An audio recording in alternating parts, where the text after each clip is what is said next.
season is past the halfway mark. Championships are coming into focus, and GT World Challenge America, powered by AWS, has arrived at Road America for the 9th and 10th races of the season. Welcome to Elkhart Lake, Wisconsin, and America's National Park of Speed. My name is Ryan Marine. Calvin Fish is alongside. DJ Clark deputizing for Amanda Busick down in the pit lane for us.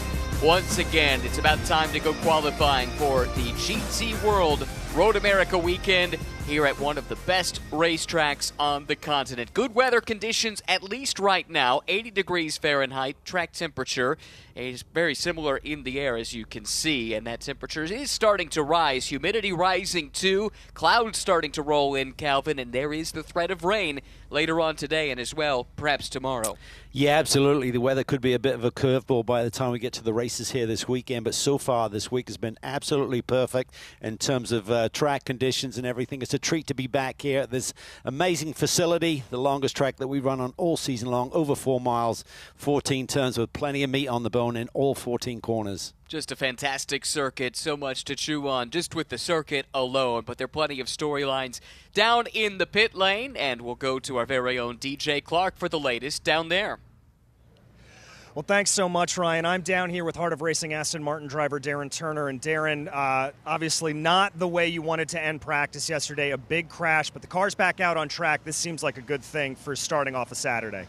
Yeah, like FP2, it was all going very well, and I was on an in-lap, but I thought I'd just try something different at the kink, just to see if we could carry a bit more speed through there. Took a bit more curb on the inside, and it was just a couple of inches too much, and it just had an effect on the car that I wasn't expecting. Big slide, and then I lost control. So, yeah, devastated in terms of putting the team on the back foot this weekend, but they've worked pretty much all night. The car's now lining up pit road, and hopefully when Gray goes out, the car's feeling as good as it did yesterday. Yeah, I heard 4 a.m. last night and then 7:30 turning it back around. Didn't get a hardship lap, so this is going to be the shakedown here. How difficult is that for you as a driver? It was not so much for me because yeah. Gray's doing obviously qualifying 1. So we have a list of things that need to be checked on the car. So it is a shakedown. It's not a qualifying session. Gray's just got to go through the procedure and make sure everything's okay, and then obviously we can start thinking about the race later on today. All right, well, we wish you luck out there and hope to see this number 24 doing well when it comes race time. Thanks very much indeed. Thanks. Glad to hear from Darren Turner there, 3-time Le Mans winner, the veteran with Aston Martin for so many years, and now Gray Newell has to feel this thing out. Difficult situation for a driver without a whole lot of GT3 experience, but the team will have prepped him well, and hopefully everything is ship-shape because they're coming off their best weekend of the season, a second and a third across 2 races the last time out at VIR. Yeah, it's a really strong weekend for both the drivers and the car there at VIR. They look really quick in practice here yesterday, as Darren alluded to. Saw Darren in a restaurant here in Elkhart Village last night, and he said, all my fault. He said, I was watching a BMW use a little bit more of the curb there through the kink, thought I'll give it a try, and obviously it had a devastating effect on the car through that corner. So, but the team was wise enough, they're experienced enough just to take it on the chin, just move forward and get the car out there. And as he said, they're really going to treat both these sessions, I would think, as a bit of a shakedown and a test session to make sure the car is 100% for the race this afternoon and tomorrow, of course. 2 90-minute races, one Saturday today, one Sunday tomorrow. So we have 2 15-minute qualifying sessions to set the grid for those races. We've talked some about the various storylines, Calvin, but there are plenty of others to talk about, including the tires. It's a new tire here this weekend for the championship, introduced mid-season, which has thrown a big wrench at everybody. It really has. We've gone from the Pirelli DHF to the DHG.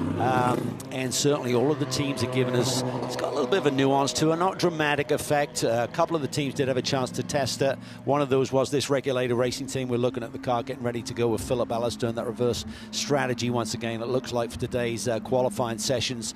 So they said, they gave me some feedback, their engineering squad yesterday, that it is a little bit different, particularly the rear tire they feel has got a little bit of stiffer sidewall constructions. They had to work on the balance to get that settled down, but teams will adapt pretty quickly. A lot of these teams, like Turner Motorsports, didn't even try that tire until that first practice here yesterday morning. So big learning curve, and typically with the practices, you don't get that long green flag run like we're expecting. But again, the weather may take it off the table anyway. We may be on wet weather tires here this afternoon. Yeah, we will see. Let's look at the form book across a couple of practices. Practice 2 yesterday saw the Mercedes of JMF Motorsports set the fastest time. Mikel Grenier set the time, pairing up with Mackay Stevens. Then you see the GMG Racing Porsche. Tom Sargent's been quick here this weekend. Matt Bell's been quick for DXDT Racing in their Corvette. Who do you have your eyes on going for pole here today across 2 sessions? Well, you can never discount the man, Philip Ellis, certainly in this first session with that reverse strategy.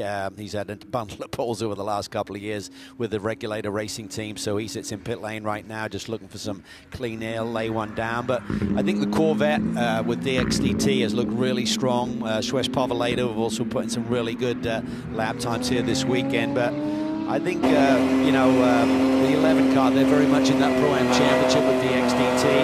I think McDonald and Bell are hoping this is a big weekend because suddenly they're right in the mix now. Jumped up to second in the points. So they're the chasers now on Robbie Foley and Justin Rothberg, who leads in the number 29 BMW. One of the talking points with this tire, going back to that conversation, is the warm-up procedure. That's something that we've seen some quotes about it. It might really affect qualifying. There was some concern that whereas before an out lap, a warm-up lap, and then the tire was ready for a push lap, that might not be the case. It might take an additional warm-up lap. And these are long laps at Road America, so maybe no one will have the tires exactly where they want them for that push lap to go for pole. Yeah, and I think also the consideration, it seems like the general feel, and again, everyone's got limited time with this tire, is if you bring it in slower, it doesn't get so peaky and fall off. So if you bring it in nice and slow, in terms of tire deg throughout the stint that you're going to have to use these tires on, that may prove beneficial as well. With that in mind, here's a thought I just had. We've seen teams do this in cooler conditions before. Is there any thought on keeping the tires on from one session to the next? Well, I think certainly for Regulator Racing, that might be a great way to go. We saw it earlier this year where they chose to do that, put Jeff Burton out there on tires that already had a bit of heat in them. Obviously, there's like a 10-minute break between the sessions, so they're not exactly up to operating temperature, but they do have a little bit more heat on them and got the scuff in them as well, so that is potential. On board here with Kyle Washington. This car's been quick this weekend. GMG Racing, you can hear they are very conservative here, bringing this tire into the window. Yeah, but like you're saying, the clock is running down quickly, right? A 4-minute lap, and at these, a 2-minute plus lap, 4-mile racetrack, so you eat up that time, and if there's any issue out there, is not a guaranteed amount of minutes in this session. So if someone just goes out there and says, to heck with it, I'm just going to get a lap in, it could pay big dividends by the end of the session if the checkered flag comes out. Exactly so. Let's talk about this track. 14 turns, just over 4 miles in length, opened in 1955. Just a masterful use of the natural topography of the Kettle Moraine region here in Wisconsin. Several long straightaways, a couple big braking zones, plenty of passing opportunities, but also some really interesting corners to challenge teams and engineers. There really are. I mean, there's big speeds around this place. You're touching about 165 in these GT3 cars going into turn 1, down the Moraine sweep into turn 5, and then into Canada corner as well. Big, wide open braking zones, so that makes it exciting for us. Good overtaking opportunities, but then some very unique corners. I really find turn 6 super challenges. You come out of turn 5, that tight left-hander, just as you crest the hill, it's like blind and you're turning in. That's a tricky one. Then you got the carousel. That just goes on for a long, long time. You're really loading those left side tires, so managing that is going to be critical as well. And then the kink. Everyone has to get brave to get through there efficiently and not run afoul of that wall on the outside like Darren did yesterday. And if it can jump up and grab a veteran like Darren Turner, it can get anybody. You have to treat that corner with a lot of respect. Here's Blake McDonald, DXDT Racing. We talked about them a little bit. That car, that team, they've been pretty strong across 2 practice sessions here at Road America. And Blake was on track earlier this morning in qualifying for the GT America race, which he may or may not start, but he has been using those sessions all season to get a little extra track time, a little extra preparation, and especially with that new variable, that new tire, in the mix, that could be a massive advantage for him here today. Absolutely, because I think Blake's now got enough experience that he can give good feedback to the engineering squad there so they can make adjustments on both of the cars that they're campaigning here in the two classes this weekend. Just a bit of a note, obviously, track limits can be a factor here at Road America, but in this qualifying session, they're not going to be called. Just spoke to John Maskey, who's the race director for this class in the championship, and he said we're going to let them go in qualifying. So through turn one, you may see them out of bounds a little bit. Looks like Blake McDonald starting to pick the pace up coming out of turn 14. We've had a few times come in, none of them particularly representative. The good news is Gray Newell is the fastest of the bunch, admittedly about 9 seconds slower than what we've seen in practice so far, but that's the car that was repaired overnight and into this morning, and hopefully that's a sign that all is well with the Heart of Racing and their Aston. Here's Alex Sedgwick. What a weekend it was at VIR for the young Briton and Jan Halen, his veteran teammate. A couple of wins, which had been a long time coming. They had been very close on a few occasions earlier in the season, and with their wins and with the relative struggles of the championship leaders in the Pro Class, all of a sudden the Pro Class points battle is wide open. Yeah, it was. I was just listening to the throttle going through there, so he kind of clipped the curve on entry, clipped to apex, had to give a little lift there, so the grip wasn't there for him that time through. So just trying to get these tires into their sweet spot. But yes, absolutely, with this group, they're on a charge. They've got momentum. They've really worked hard on kind of bolstering their engineering squad there, and they're very happy about the players that they have in place there on the pit wall and dialing this Porsche in. But the sweep of the weekend has brought them within 14 points of the championship leaders, Connor DeFilippi and Kenton Cook. And then just 2 points behind them is the pairing of Mackay Stevens and Mikel Grenier, 2 times winners already this season. So albeit just a 4-car class, the top 3 are within striking distance of one another with just a handful of weekends to go. 2 more of the traditional 90-minute races plus the Indy 8 Hour to cap the season off in October. It should be a lot of fun as the season draws to a close. Halfway through qualifying segment number 1, this sets the grid for race 1 later today. Sedgwick setting the pace at a 2:06.223, but that's still a couple of seconds off what we've seen in the practice time so far, and maybe just now these tires are where they want to be for qualifying here today. Yeah, and you see there on the screen there 2 purple sectors here for Mackay Stevens, so he's absolutely flying here right now. His teammate had a really strong lap in practice 2 here yesterday. This looks to have been a really clean lap. You can hear how early he was getting on the power coming off some of the lower speed corners, and that is really critical to get that launch and get the start on these long straightaways as best you can. Stevens has 1 pole so far this season. That was race 1 at Circuit of the Americas. They finished 2nd in that race. Ended up winning race 2 of the weekend. Stevens goes to the top of the charts. That's a 2:04.2, half a second faster than the best practice 2 time yesterday. So that is a glimpse at some of the potential pace in these cars here with 6 minutes still on the clock. Kenton Cook, what a roll he's been on of late. He's now got a collective 8 wins in SRO competition this year in this championship over in Pirelli GT4. Did not have an awesome outing in this championship, at least at VIR, 2nd and 3rd. But it was the first weekend that they had not won at least one of the 2 races, and they swept at Sebring, helping them to build a big lead. But it's down to just 14 points now. Here comes Kenton up the front straightaway. Decent first sector. Middle sector gave up a little bit of time. Let's check the time as he comes across the line. He's P2, but over a second off of the pace set by Stevens. Yeah, watch Philip Ellis, though. He just laid down the best first sector at 35.657. So that's a really awesome start to this lap. Let's see what he's got available with that Mercedes. Could we pop in the 203 range here? Getting back to Kenton Cook. He did win here a couple of weeks ago in IMSA competition aboard a Ferrari, not a BMW, but certainly that man is on fire in terms of race wins this year. 9, I think, total. Fine run of form, no question about it. Same can be said for Philip Ellis, although he and Jeff Burton are looking to bounce back after a disappointing weekend at VIR. Finishes of just 7th and 9th in those 2 races. That was after scoring 3 consecutive podium finishes in class, including an overall win in the second race in Circuit of the Americas several months ago. Yeah, an absolute disaster for them in terms of the championship. They went knocking on the door of the 29 cars lead and come out of it 52 points back. We only have 150 points on the table from this point to the end of the season. Pressure mounting for them if they're going to put on a charge for the title here this year. It'll be tight here. And Mackay Stevens for that pole position is definitely in the 4s. Let's see if we can squeak out of turn 14. Such an important corner to get right and nail it to get that run up the hill. Hammering through the gears here, approaching 165 miles an hour by the time you get to turn 1. Let's see what he crosses the stripe with.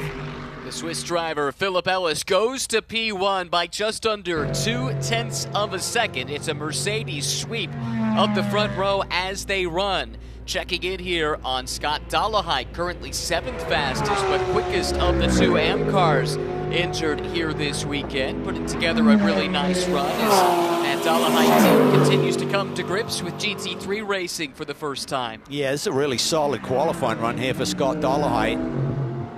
Team is starting to come alive. They're starting to get to grips.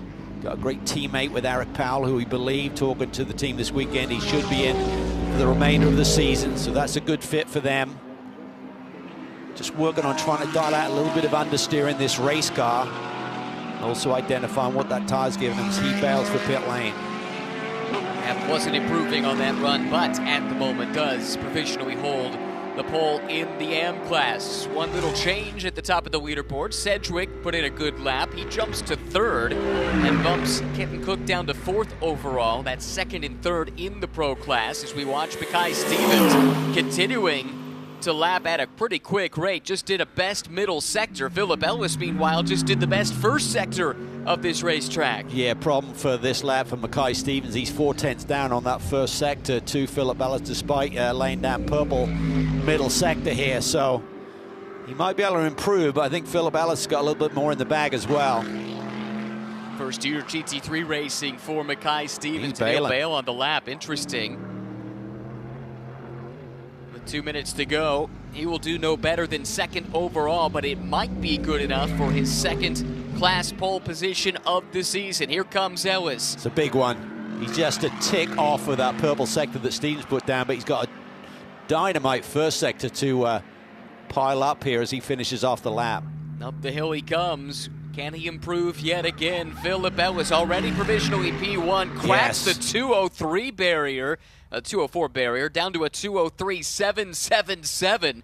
That is provisional pole by 4/10 of a second over Mackay Stevens. And he's not done yet. Yeah, there's those track limits. You can go way outside. There's perpendicular white lines that run off the white line that edges the racetrack there, and that's not the normal track limits. They're not going to call it here today, but the Mercedes seem to be in a different league here over 1 lap pace here this morning. That is remarkable what they've done across 2 different teams, it's worth noting. Sedgwick just came through and did his personal best lap, but it does not change the top 3. Sedgwick still in 3rd. Kenton Cook has bailed into the pit lane. Same here for Gray Newell, who's down in 15th, but was able to turn a couple of laps. The crew is looking under the rear of the car, and here's Gray giving some feedback to Darren Turner. Maybe DJ can get down there and get a word with Gray after this session to try and get his feedback on that car. In fact, DJ might have an update for us right now. Let's check in with him with 35 seconds still on the clock here. Yeah, Ryan, I just had a chance to check in with Heart of Racing, and that Aston Martin, they're pleased. They're all smiles. The car looks good, and they're ready to send Darren Turner out in this next run. Obviously, as Darren said earlier in this session, not pushing the car, but now they may get into an opportunity where they're going to go for some fast laps in qualifying too. All right, good stuff. Really happy to hear that. That makes sense. They'll give the car a once-over there. You could kind of tell from what Gray was doing with his hands there. Like, it seemed like when he's in the fast corners, he's saying it was like leaning over, then giving up a little bit. That little motion that he did with his hand there would, to me, indicate like almost like a roll-over steer. So maybe they just need a little bit more support in the rear of the car, but maybe reading too much into it. But drivers like to talk with their hands, that's for sure. International Racing Driver Sign Language. Translated for you by Calvin Fish. watching Blake McDonald here, one of a handful of cars still out and one of a handful still on a push lap here. He just did his best first sector. Currently shown third in the Pro-Am class, but second best on his strategy. So doing an awful nice job here in the early stages. Todd Coleman comes through in the McLaren right now, just behind Blake McDonald on timing and scoring. He sits fourth in class. And here's Jason Dascalos, who's on a push lap right now too. Just did his best first sector. We'll check the time here as he comes through the kink. Very soon we'll see that second sector time. Doesn't look like it's his best, but it's not a bad one. So if he can keep this up, perhaps there's another position or two in play. Spoke to his teammate Isaac Sherman at the parade the other night here, and he was pretty ebullient about their chances here this weekend. He said the cars performed really well. They're coming off what they claim is a disastrous weekend at VIR, where the car was very much out of the operating window. But see a little bobble there. It's really tricky as you're accelerating up that hill, and as you turn in and lift, you kind of get that little movement in the rear end, and he's not seeing the time on the board. There's a predictive lap that you'll see, and if you're not close to it, you might as well just bail and save a lap on those tires for the races later this weekend. So McDonald is the only one right now on a lap that could see him improve. Personal best in Sector 1, personal best in Sector 2, as Scott Dolehite is there debriefing with his team. Philip Ellis is out celebrating yet another pole. Not a surprise. We've seen that time and time again with this alternate strategy that Regulator Racing has employed.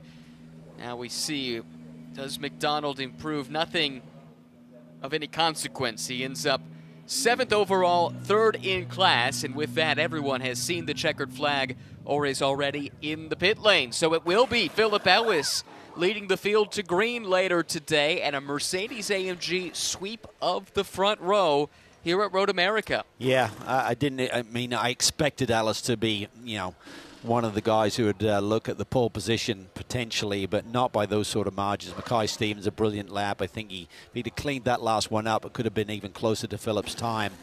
Justin Rothberg, really impressive there. 5th overall, 2nd in Pro-Am, our championship leaders, mid-5. Be curious to see what Robbie Foley can do with that BMW in his qualifying session coming up. Potentially, typically you're looking at the delta between Robbie and Rothberg. Could put Robbie in at the 204 range.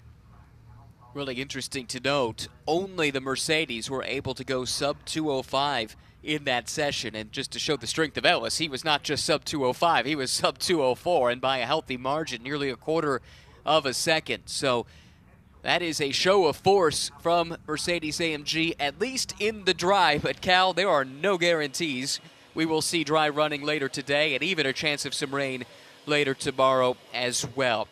Ellis is out of the car, celebrating yet another pole position, which means he's caught up with DJ Clark.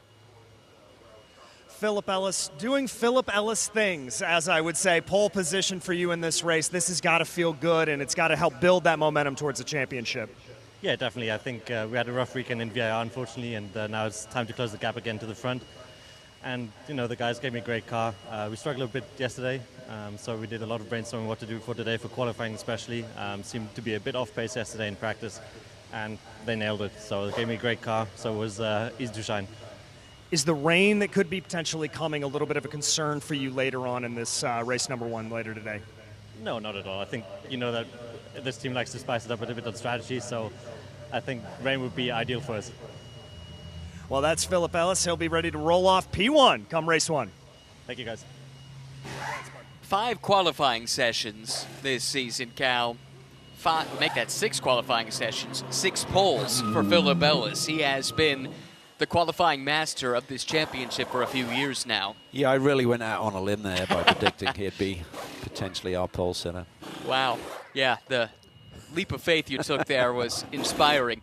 But, it goes to show he's got some remarkable talent. And when it comes to putting in that one fast lap in qualifying, he is the guy that can do it week in and week out. This is how it shook out in qualifying 1. As mentioned, Ellis by over 0.4 of a second clear of Mackay Stevens. Then it was Cedric for RS1 coming off those 2 wins in VIR. Kenton Cook, didn't talk about it much, but solid, not too far back, nipping at the heels of Sedgwick in 4th. Rothberg, quickest on his strategy in the Pro-Am class, will line up 5th overall. Then you get to the Choksey-Oberlin combination in 6th.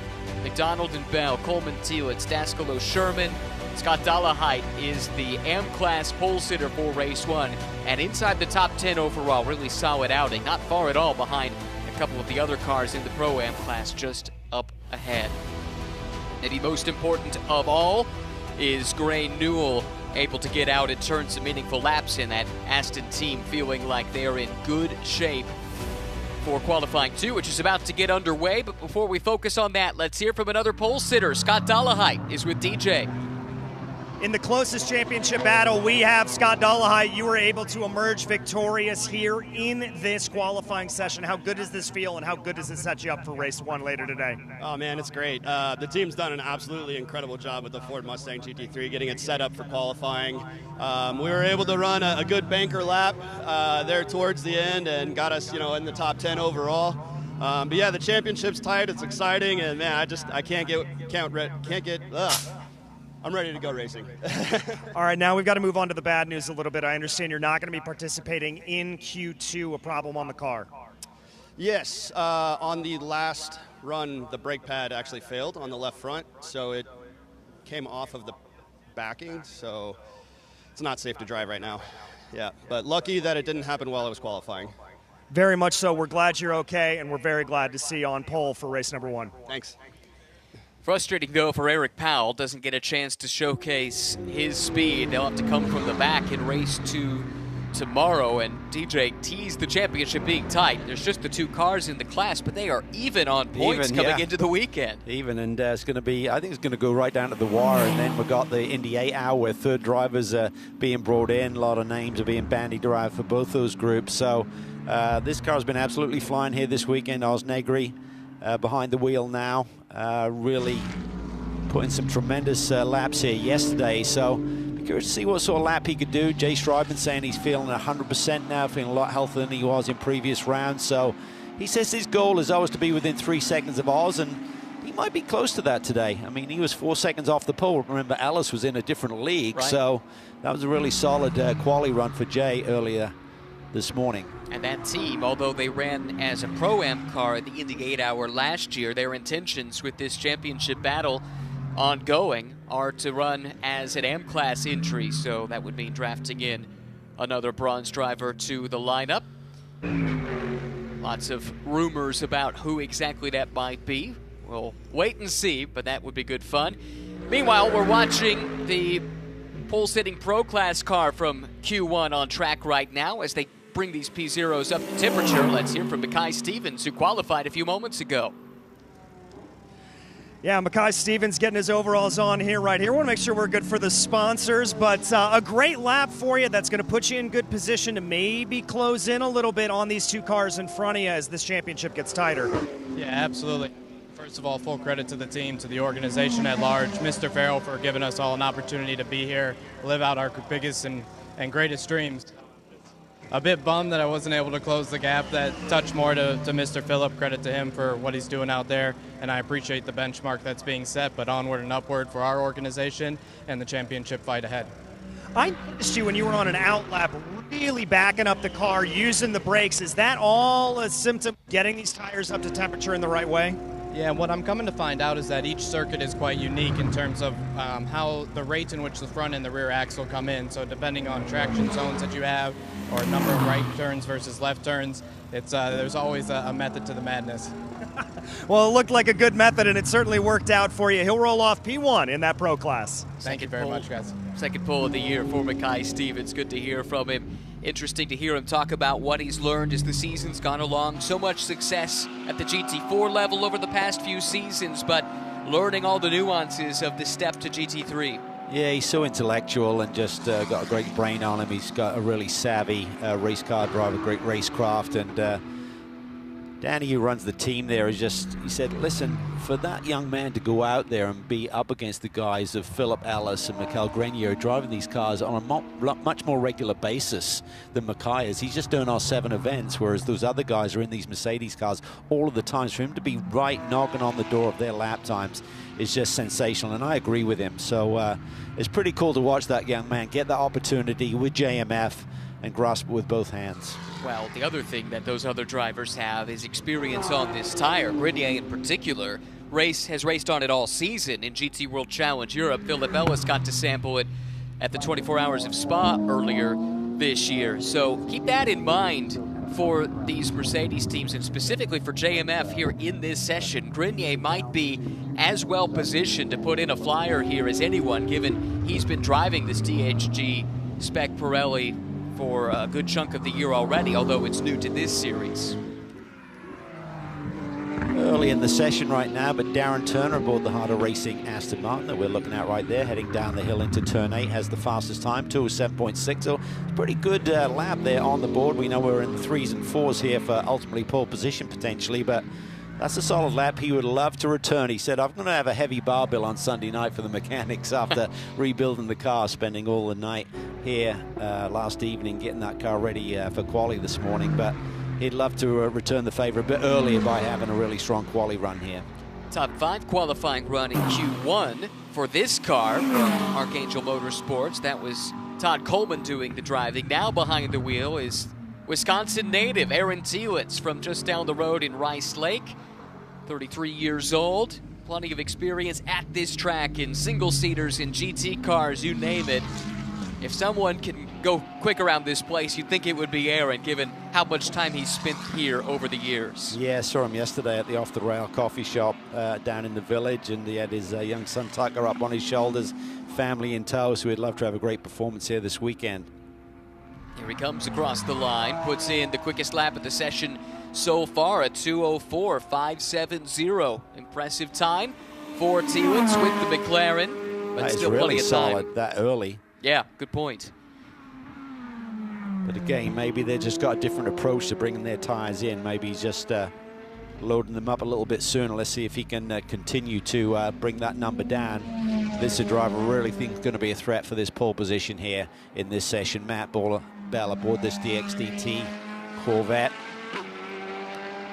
Couple of wins this season. They're on a really good stretch. 6 straight podiums that has them second in points, 44 points out of the championship lead in Pro-Am after a dismal start to the year with a couple of races at Sonoma. And Bell does go to the top by the narrowest of margins, just 28 thousandths of a second clear of Tielitz, and Bell continues to pushing wide there through turn 1. Tielitz on a good lap here though, Ryan.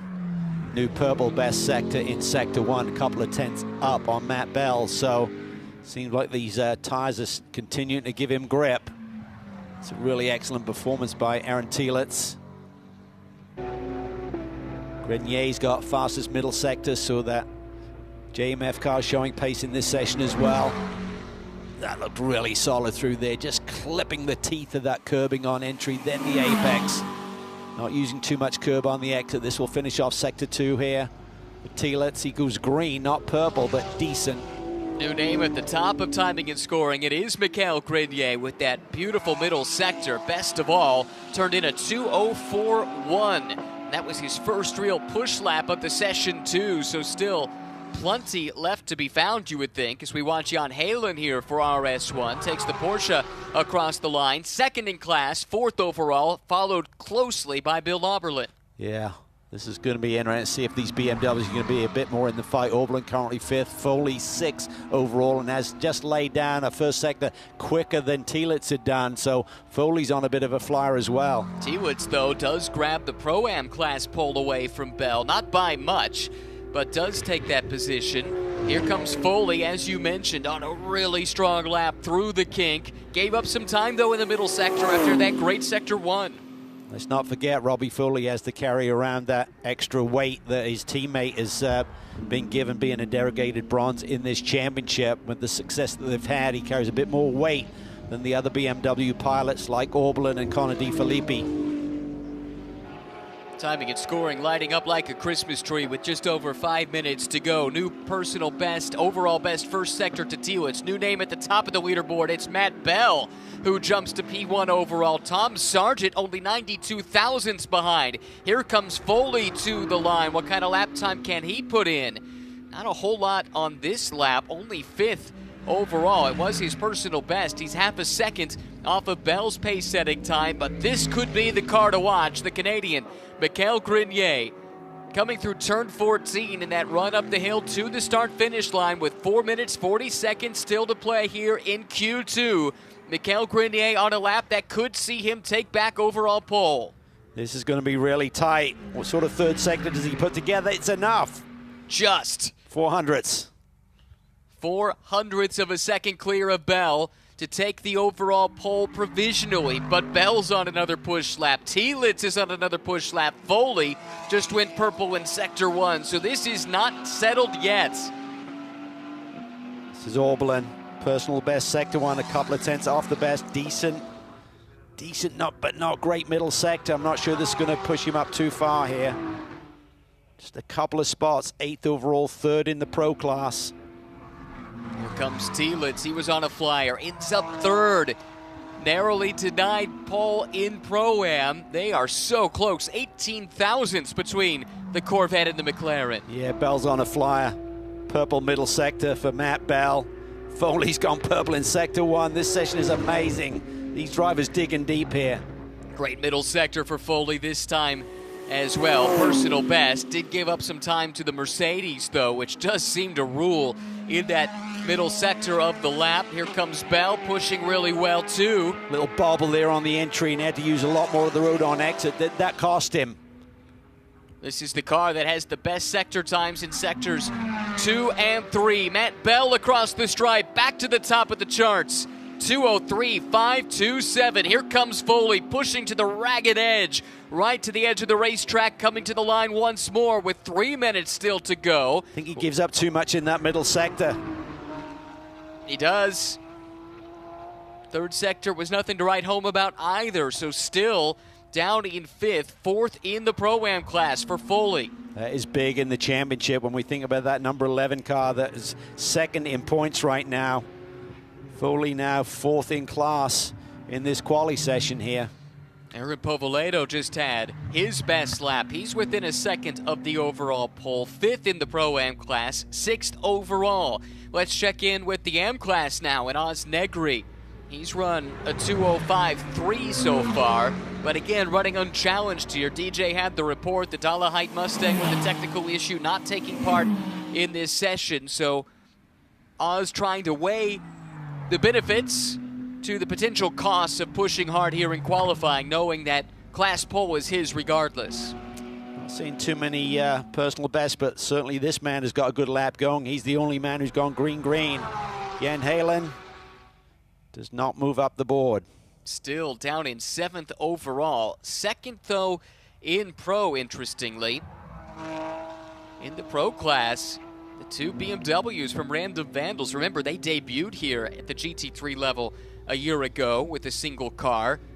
But struggling here today, both Connor DeFilippi and Bill Oberlin down in 8th and 9th overall. Yeah, that is a surprise. Seems like the BMWs are struggling in general. Foley's a tick ahead of them, but not really duking out for that front row at all. That lap from Bell, 3/10 clear of Grenier. That is remarkable. Yeah, looking back on that Jan Halen lap, he went personal best sector 1 and 2 and had an awful third sector. I'm not sure if he had a mistake or got traffic there. He's still out on track. If he can hustle it around, he might get one more shot at it if there's anything left in the Pirellis at this late stage. This is Halen. Does look like he's still on it. Decent first sector, not his personal best, so he's going to have to really lay it down here through the last 2/3 of this lap. That's the carousel. You see how the road falls away from you as you're asking for more grip there. Corner just goes on forever. Getting a good exit crucial, leading to this corner, the kink. Just changing up the exit, the kink at over 150 miles an hour. Personal best middle sector for Jan Halen. He's not done yet. Through Canada corner, turn 12. That looked good. He's sending it, using every inch of the road and a little bit more up and over that curbing there at track out for Canada. It might not be trending for overall pole, but this could see him jump a couple of positions in the overall order.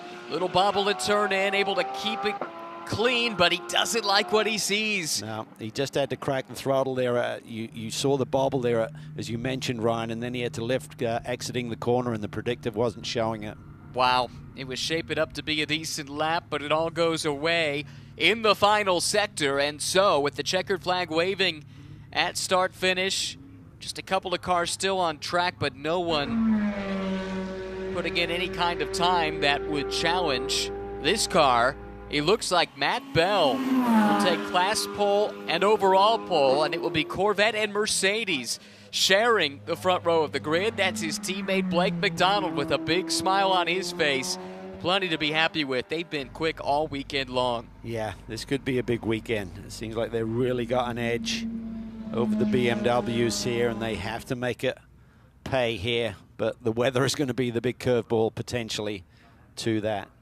That's a really good point. Just because you're fast in the dry doesn't mean it will translate to wet conditions. Solid effort as well from Aaron Telitz, Wisconsin native. He'll have friends and family out at the racetrack.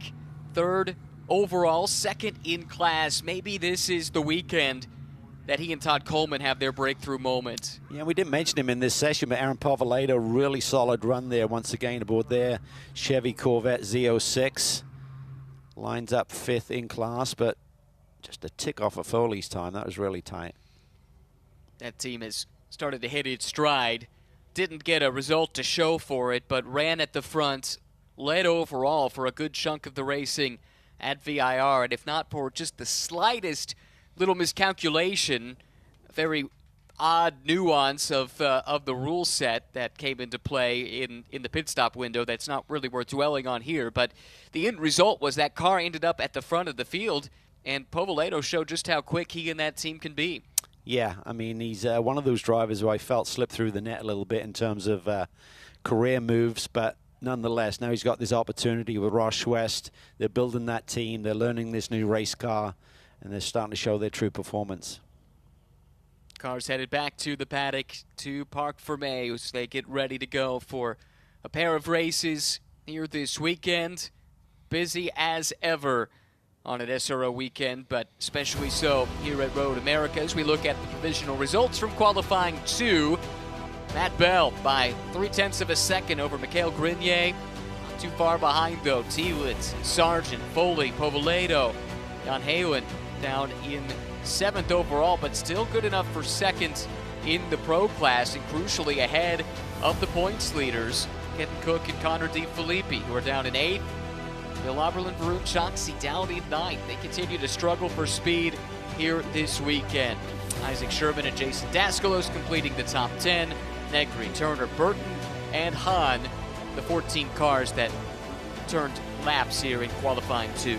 Yeah, I think when you look at teams who have certainly got great pace and there's weather coming, they don't want that. They don't want a curveball. They want the conditions to be the same. I think for a team like Random Vandals, who seem to be on the back foot a little bit in terms of their pace, certainly over one lap, they'd love the thought of maybe, okay, let's shuffle things around a little bit here this afternoon with the weather and give us a different opportunity. Last I saw, that rain was likely to start showing up a little bit afternoon, 1 o'clock, 2 o'clock, something like that. This race set to go off at 3:15 local time here in the Central Time Zone later on today.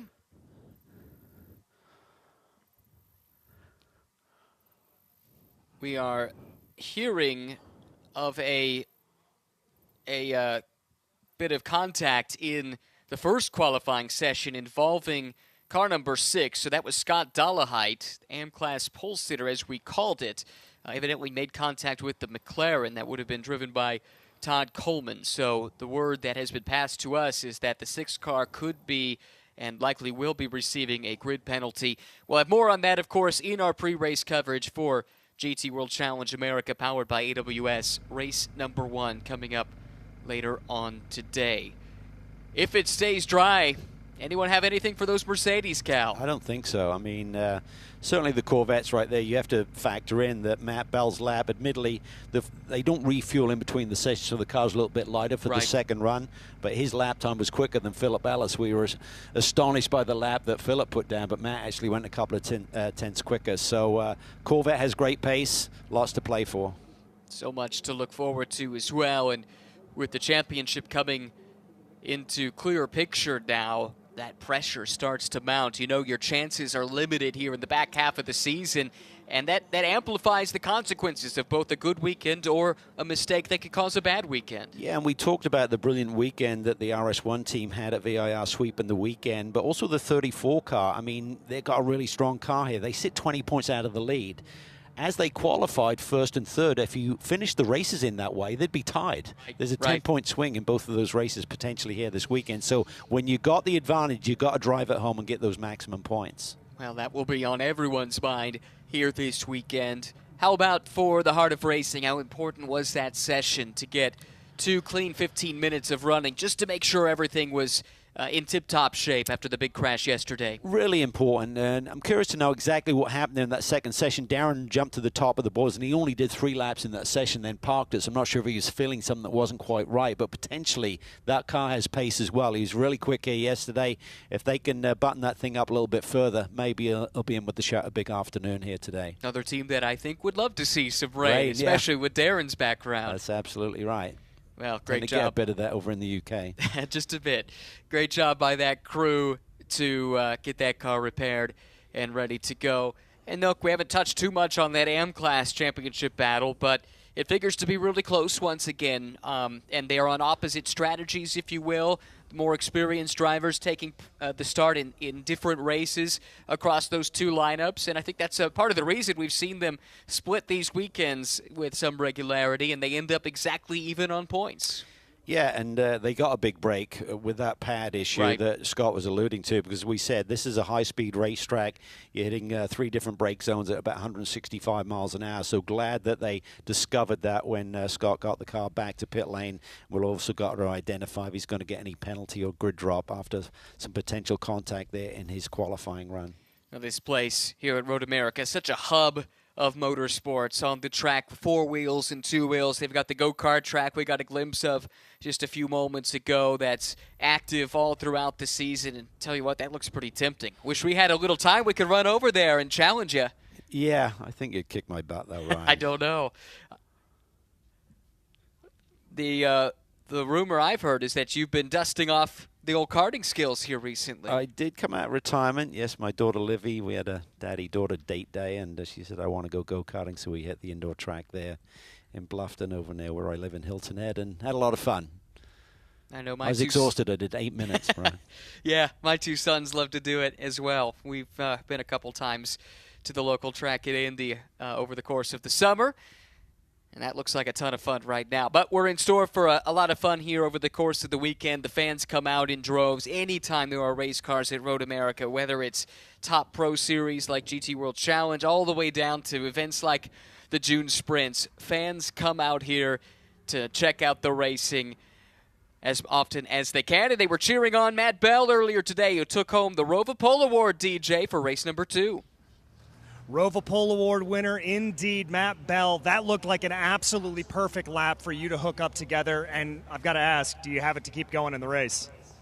Well, the DXGT Corvette GT3R has been singing all weekend, so we've obviously been fast in test sessions as we've seen, and the car was magic there again in qualifying. So that's the fastest lap time I've ever done around here. So it was a good time to pop that one in. Car felt great, and I think we can keep it going.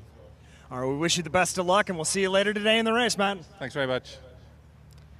He looks confident. Yeah. Why not? Caught his breath a little bit there. He was, a special feeling. I mean, qualifying's always fun, right? You know, relatively light fuel loads, fresh set of Pirelli P0s in a magic racetrack like this. It's something that you absolutely look forward to. Got to look just briefly at DXDT Racing team owner David Askew there to celebrate as well, and he deserves a ton of credit for what he has built in a relatively brief amount of time. That team moving from Utah out to North Carolina a few years ago, and they've just gone from strength to strength. So much success across multiple championships. So that's qualifying done and dusted. Coming up is race 1, 3:15 local time here this afternoon. We'll see you for it here at America's National Park of Speed.